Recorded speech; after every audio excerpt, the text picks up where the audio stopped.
نبی صلی اللہ علیہ وسلم نے فرمایا ان صدقۃ المسلم تزید فی العمر، کہ مسلم بندے کا صدقہ دینا اس کی عمر میں زیادتی کا باعث ہوتا ہے۔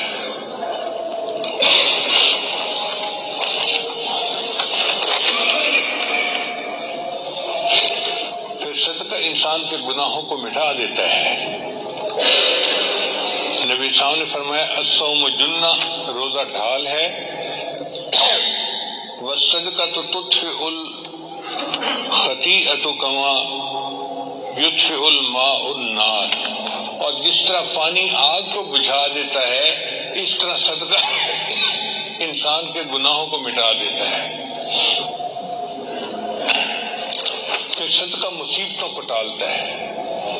حدیث مبارکہ میں نبی صلی اللہ علیہ وسلم نے فرمایا الصدقۃ تسد 70 بابا من السوء، طبرانی شریف کی روایت ہے کہ صدقہ برائی بدبختی کے 70 دروازوں کو بند کر دیتا ہے، یعنی 70 مصیبتیں جو بندے کے اوپر آنی تھیں، صدقہ سے اللہ ان مصیبتوں کو دور کر دیتا ہے۔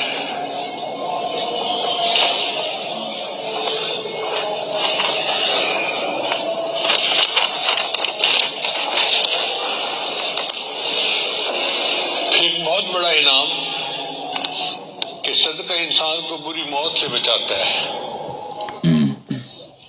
نبی صلی اللہ علیہ وسلم نے فرمایا ان الصدقۃ لتطفئ غضب الرب وتدفئ میتۃ السوء، کہ اللہ تعالیٰ کے غضب کو دور کرتا ہے اور بری موت سے بندے کو بچاتا ہے۔ اب کس بندے کی تمنا نہیں کہ ہم بری موت سے بچ جائیں؟ ہر بندے کی تمنا ہوتی ہے۔ اس تمنا کو حاصل کرنے کا بہترین طریقہ اللہ کے راستے میں خرچ کرنا ہے۔